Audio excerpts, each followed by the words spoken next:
Hello everyone and welcome to the UMPIP and Your Future, the third installment of the 2022 UMPIP webinar series. Today we'll have myself, Todd Creviston, and Frank O'Brien presenting. Good afternoon, everyone. Behind the scenes we'll have Bob Christoffel, the Manager of Benefit Education, and Cheryl Hatcher behind the scenes answering questions and assisting with the production of this event from Glenview, Illinois. To begin, we also like to give an overview of Wespath. So Wespath is a not-for-profit organization of the United Methodist Church with approximately $24 billion under assets under management. That includes approximately 100,000 participants. That includes active clergy, active laity, retirees, and surviving spouses. Those are two numbers, two very big numbers that we hold very responsible to. Wespath maintains the largest faith-based pension fund in the world. And that bottom statement is our mission statement. That's what gets us up out of bed in the morning and to work to care for those who serve. We wanted to let you know that we are using those survey results from Q1 and Q2. So thank you for responding to those. We sent out a survey asking what information you'd be interested in learning more about. And based on your responses is what you'll see today and into next year.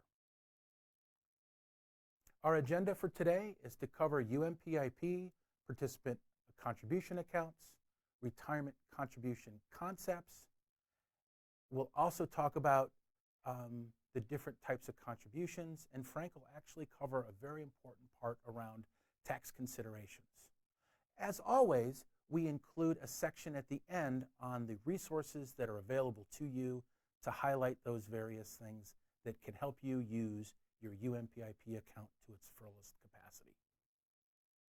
Before we begin, we wanted to give a plug for the Clergy Benefit Academy that will be held November 14th through November 16th in Broomfield, Colorado. It's a beautiful part of Colorado. It's northwest of Colorado, suburb basically. And that will be held at the Omni Interlochen. There you'll have a deep dive into all of your different benefits, including financial, emotional, social, spiritual, and physical health. We hope to see you there. UMPIP is a defined contribution account, or a DC account. It's known also as a 403B plan. It's an account balance. Your contributions and your potential employer contributions go into an account here at Wespath. You can see this account balance in Benefits Access and on your quarterly statements. We say that it's participant directed. That means you get to choose how you're going to invest those funds. We have more information on that later. This plan gives you options and choice. So your contributions are placed into your account from your paycheck. You get to decide how much you want to contribute.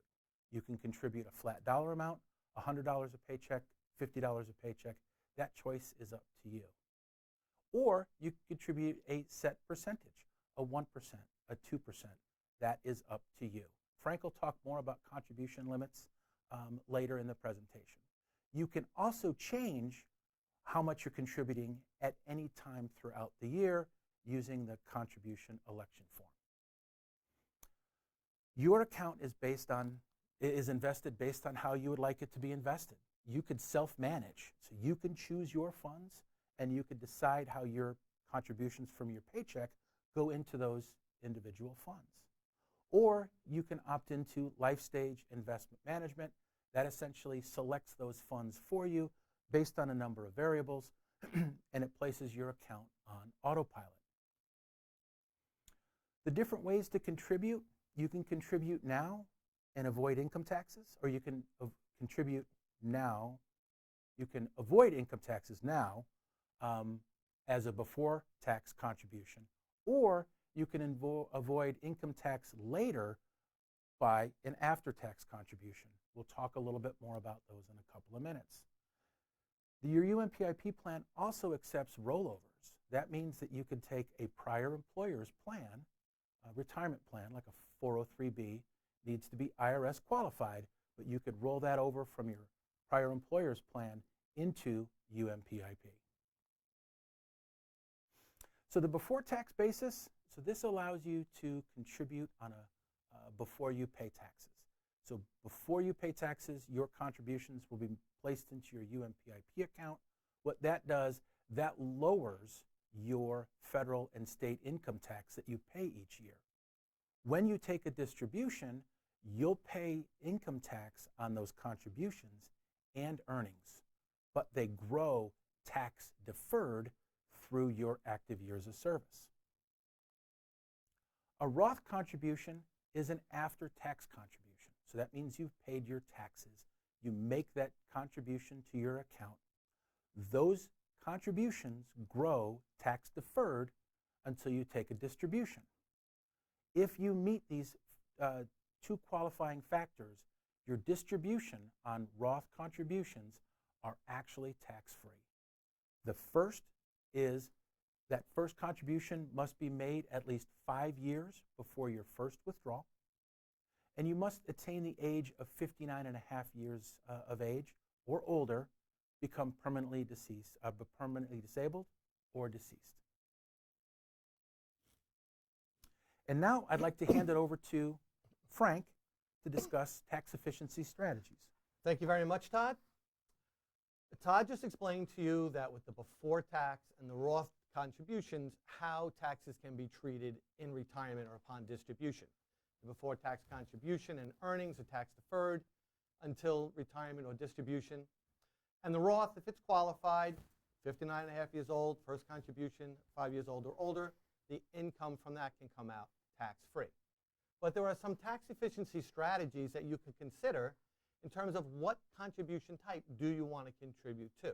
And you can always change them over time, and you can always combine them and do both at the same time. So I will grant you this is a little bit of a busy slide. We will give you a PDF of this slide deck at the end of this webinar.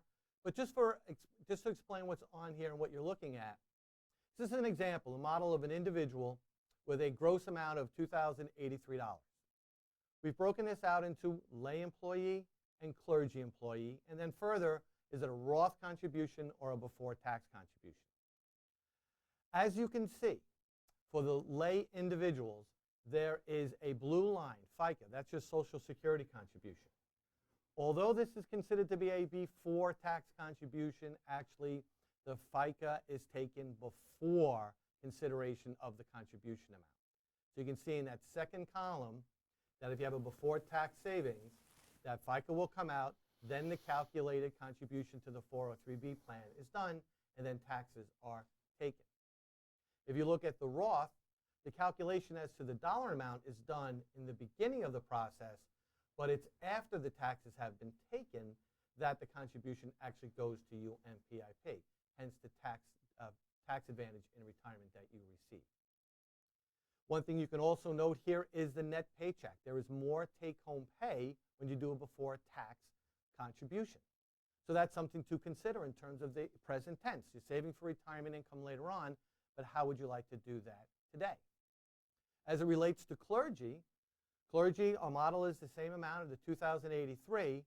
The calculated amount is 166.67 again, but here for the before tax contribution, it is taken first. Then the SECA tax, the self-employment Social Security tax, if you will, is taken. And then your federal and state income tax, if that applies. So again, here you can see that the amount of net take-home pay will be higher for the before tax savings for clergy by an amount here of $45.50. And again, you want to make a determination relative to whether or not before tax or Roth is the best option for you. And here is an opportunity to speak about EY Financial Planning Services, your own financial planner, tax preparer, or CPA, to help you think through how to elect your contribution type now for tax efficiency purposes while you're also building tax efficiency into your retirement income planning. This is a defined contribution plan. Law, regulation, IRS tell us each year how much we can contribute into the plan. And these are rather large numbers. At the bottom, you can see the number that is the combined employer and participant contributions in the year 2022 at $61,000. For the before tax or Roth, they are considered the same. You can combine them or do each separately. For those under age 50 years old, it is $20,500. If you're 50 years old or older, the contribution increases by $6,500. That is your catch-up contribution for a total of $27,000. These numbers do change each year, and in about a month from now, we should be hearing what the 2023 contribution limits are. And we'll share that in the Q4 UMPIP webinar. There is an additional contribution type. This is a pure after-tax contribution. In the beginning of the 401k, 403b world, this was used when those contribution limits were a little lower. Now they're as high as they are. If you as a household or as an individual actually have the opportunity to exceed that current year limit for Roth and or before tax, and you have some time in the year left, you can contribute that to an after-tax contribution account. It's a pure after-tax contribution account. All the taxes are taken out, then the calculation, the dollars go in. In retirement, those dollars will never be taxed again, but the earnings on those dollars in this contribution account will be taxed proportionate each distribution that you receive. Todd mentioned the rollover contribution account. This is where you take qualified employer retirement assets from a prior employer or IRA and roll them into the UMPIP plan. Be it another 403b plan, a 401k, governmental 457 plan, traditional IRA, you can roll those dollars into UMPIP. We prefer or recommend that you use what we call the direct rollover approach. We have an incoming rollover form for you to complete.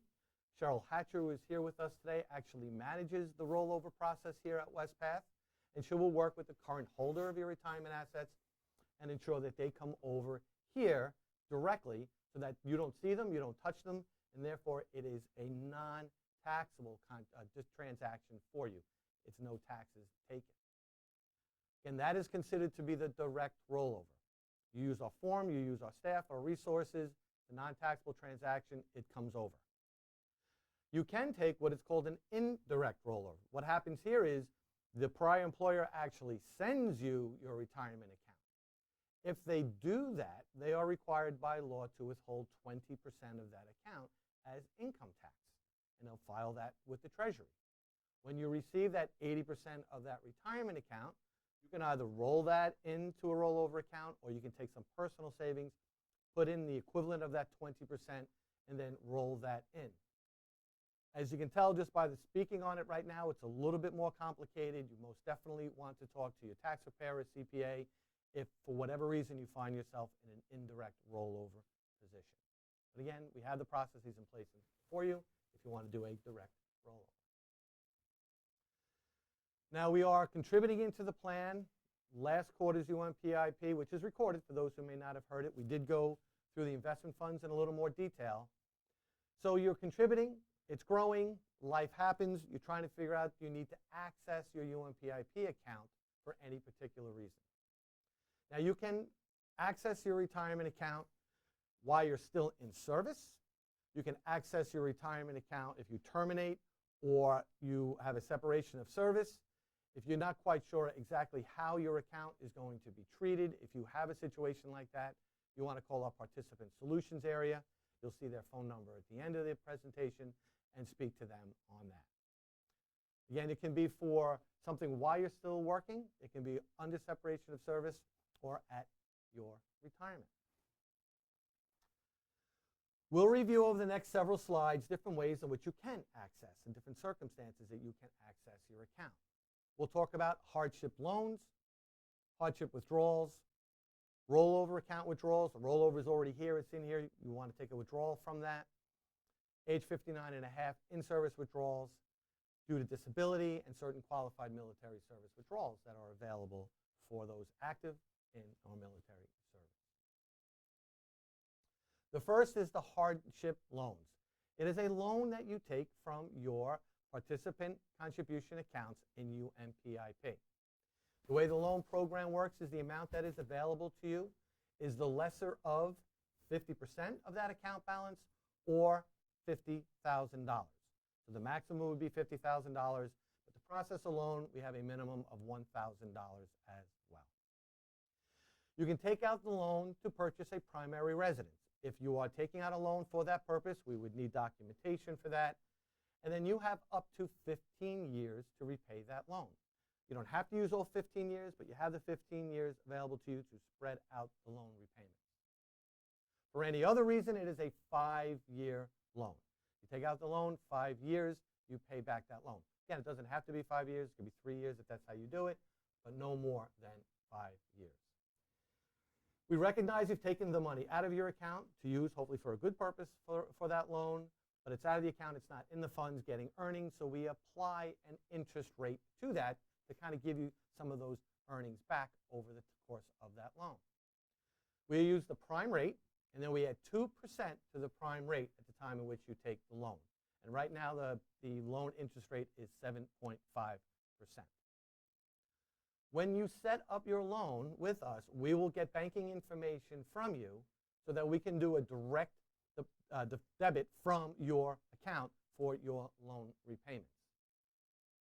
But we do recognize that there are times when maybe you're not able on a monthly basis to pay one, two, or several of those loan repayments. And now I'm going to ask Todd to explain to us what could happen in the situation where loan repayments stop being paid. Thank you, Frank. And yes, the loans, if they're defaulted upon, they meet that top definition. So it's one outstanding payment on the last day of the quarter following the quarter the repayment was due. If that's complicated or if you're in that situation, we would suggest having you contact Wespath Participant Solutions. If the loan goes into default, it is a taxable event, and there will be a 10% IRS penalty if you're under the age of 59 and a half. You'll also receive a 1099-R because that then becomes a distribution. It also places the ability to take a loan in the future in jeopardy. So those are the consequences for a loan default. For a hardship withdrawal, you could take that from before tax, Roth, or after tax contributions. If you have a rollover, you will take those contributions first. In order to qualify for a hardship withdrawal, you need to provide proof exactly detailing what that hardship is and the amount of that financial hardship. Wespath can also include estimated federal and state taxes included in that requested amount. Here are a couple reasons for a hardship loan. Many of these are difficult circumstances, so if you are in one of these circumstances, we would suggest contacting Participant Solutions. They can walk you through taking a hardship distribution or a loan and help you decide which is best for you. That includes unreimbursed medical expenses, funeral or burial expenses. You can even use it for tuition or educational for post-secondary educational expenses. As Frank mentioned, a purchase of your principal residence and potentially repair of any damage to your principal residence. So if you're looking at that as a feasible opportunity, we would suggest contact Wespath Participant Solutions for more information. So there are some tax considerations on hardship withdrawals. First, it's a taxable distribution. That distribution is taxed as ordinary income. If you're under 59 and a half, you'll also have that 10% IRS penalty, and we mentioned that we can include the estimated federal and state taxes on that amount. In-service withdrawals can be done from your rollover account. If you're under the age of 59 and a half, there's that 10% IRS penalty. If you're over 59 and a half and take an in-service withdrawal, there is no IRS penalty.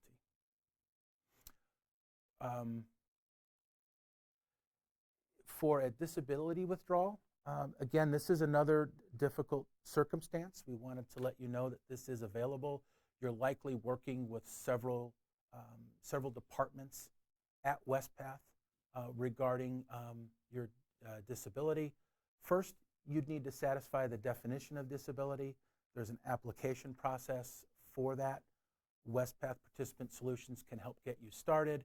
There's no tax penalty if the condition satisfies one of those exemptions. Access is determined by the account type, so plan sponsor's account, rollovers, after tax, and QVAC accounts. Again, we just wanted to make you aware that this possibility exists, and should you be concerned about that or should you be in that need, best to contact Participant Solutions. For our, there are qualified military withdrawals.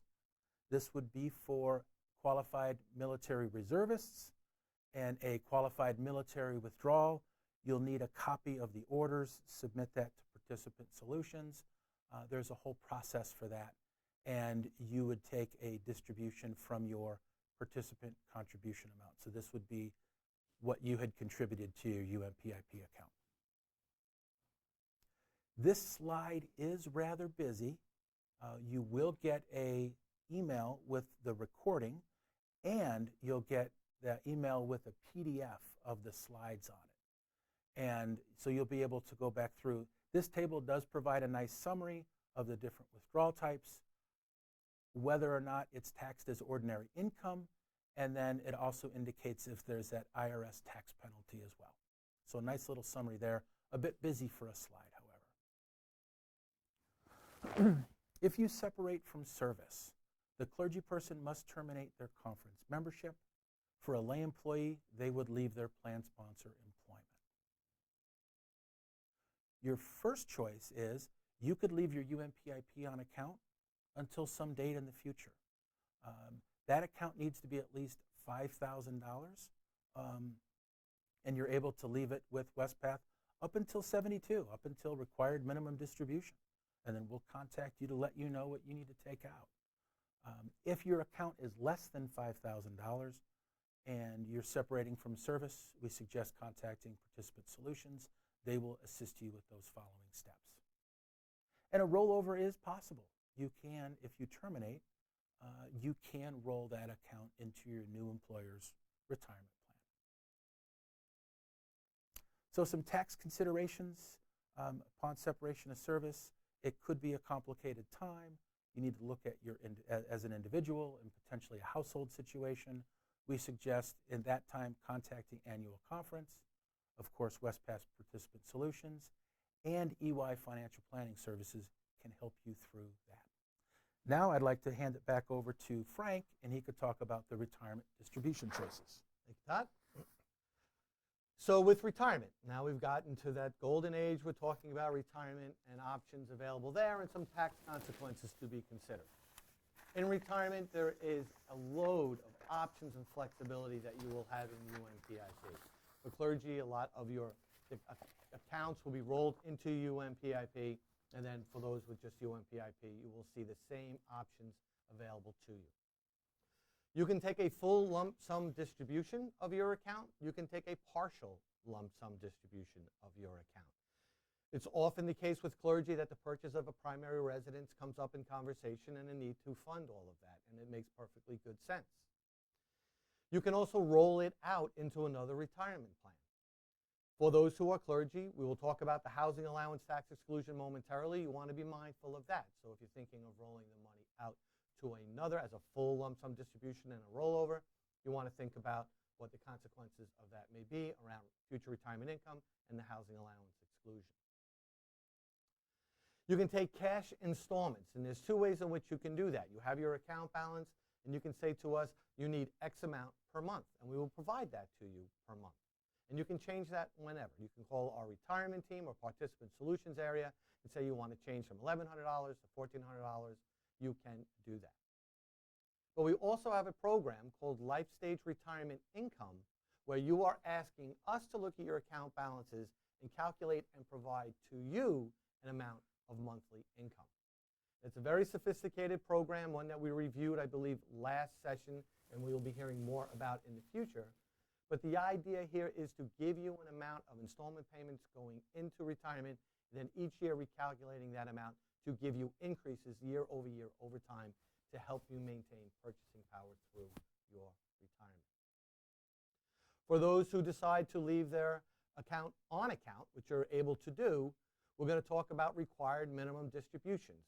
That is the time when the IRS steps in and says you're at a particular age, if you're not taking distributions, you need to, because we want to start generating some tax activity.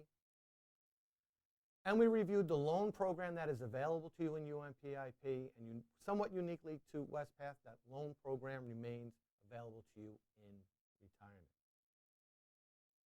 Tax considerations: retirement income is taxable. It is ordinary income for federal income tax purposes. Certainly in certain states, income taxes may apply as well. It is eligible for rollover treatment to another qualified employer retirement plan, or IRA. But again, you want to drop down to that last bullet for clergy.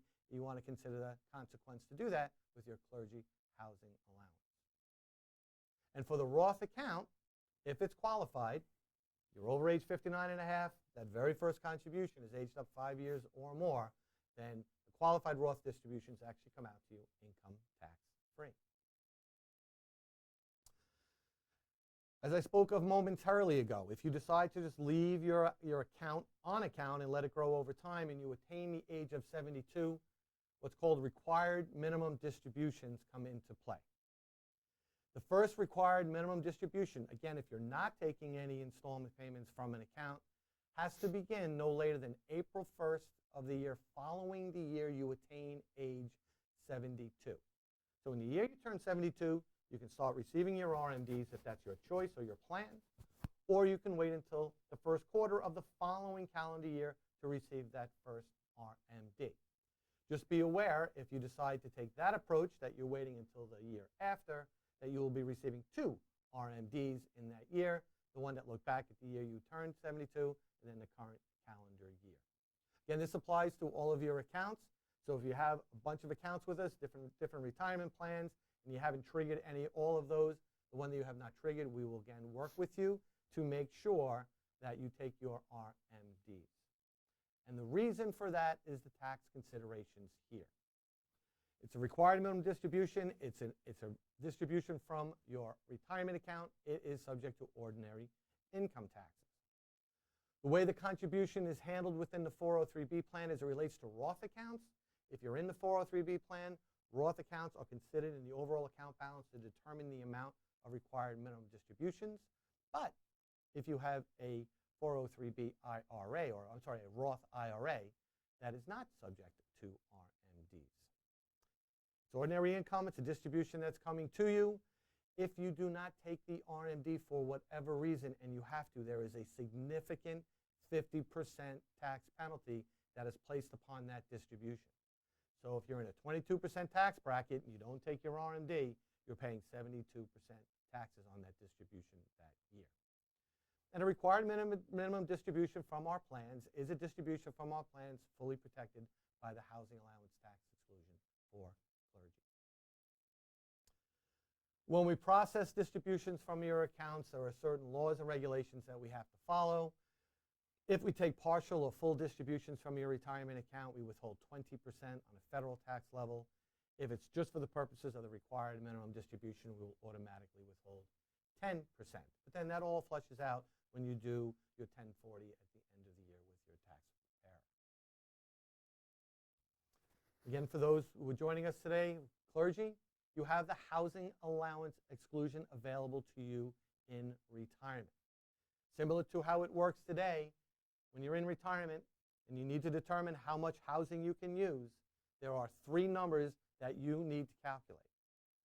The first one actually you don't need to calculate. It's what did you receive from Wespath as income in retirement. You'll know that because we'll send you a tax form 1099-R. But you want to calculate your actual housing expenses to get that number as north as possible. You have your taxes, your mortgage, your interest, your insurance, but you also have utility expenses, cable expenses, Wi-Fi, all of that, including household cleaning products. And then the third number, if you own your residence, is the fair rental value of your residence, fully furnished, plus utilities in the neighborhood that you live. So it's a market comparison that the IRS has you do.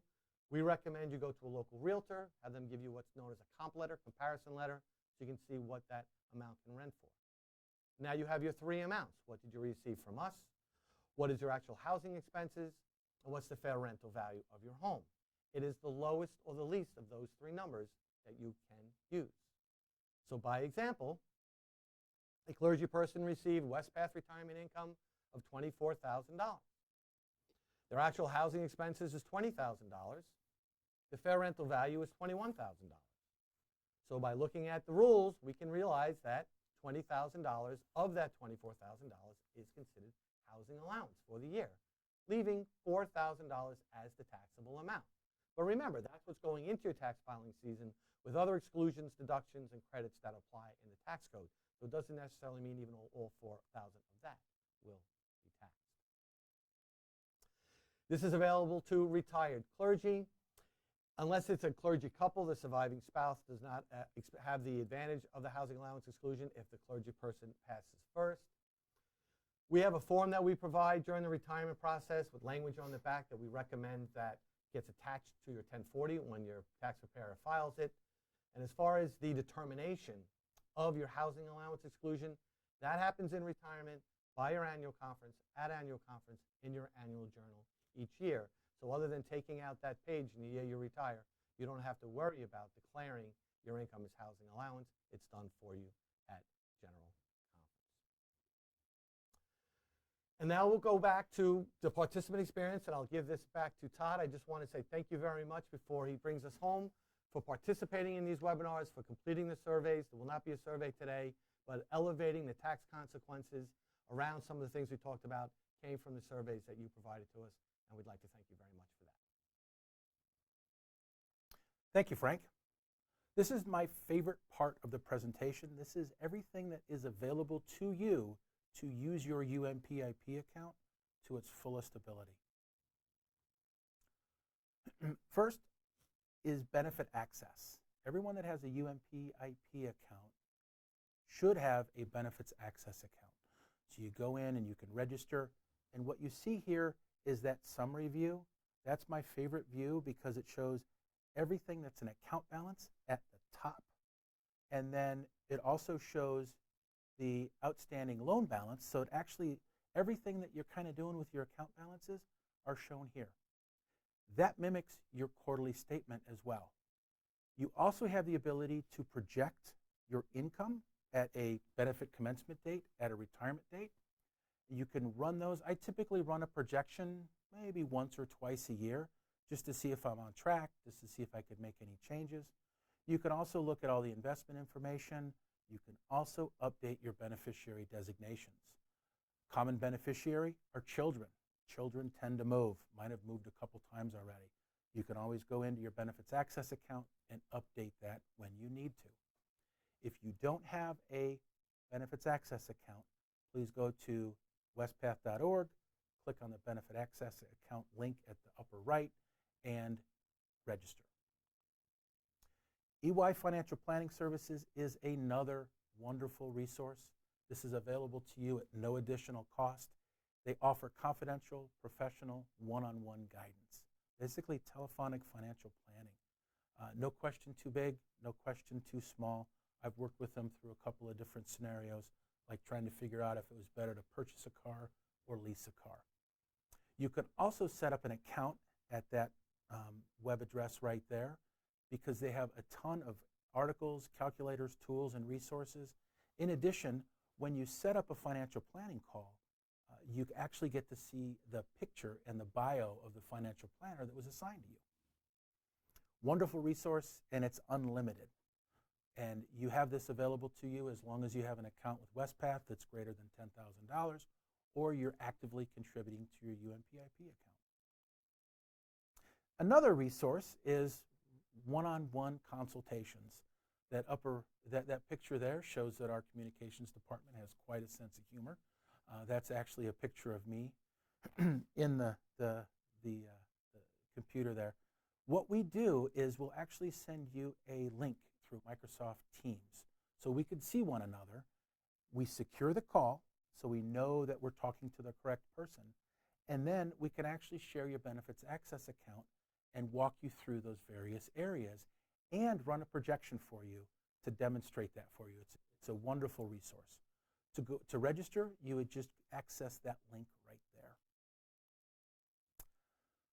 Another great resource are quarterly statements. You might have them delivered in the mail. When I first started 10 years ago, my quarterly statements were delivered in the mail. I like the paper, but then I switched over to the electronic option. Essentially, you get an email when the quarterly statement has been posted in your benefits access account. And every single quarterly statement that you've had is actually posted in your benefits access account. So a terrific way to go back and see how your accounts have grown. Here are some of the telephone numbers that I've been talking about. Wespath Participant Solutions is listed there. Wonderful resource, a great group of people. They're located here in Glenview, Illinois, which is where we are today.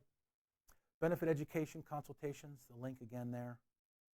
Benefitsaccess.org, you can access that to get to your benefits access account, or you could just go to wespath.org, click on the link and get started. And then below, EY Financial Planning Services, one more comment toward them. So some action planning steps. So you've got some homework. I don't think anything is due today. First, if you're not registered in Benefits Access, please do so as soon as you can. If you're not currently enrolled in UMPIP, please do that next. Then take a look at your contribution strategy. Are you contributing what you can reasonably afford? Is there a way to increase your contribution to UMPIP? So consider those things. EY can actually help you come up with a strategy on increasing your contribution to UMPIP, as well as determining if Roth contributions are right for you. Are you in a circumstance where you could be contributing on an after-tax basis? So they can walk through all of that with you.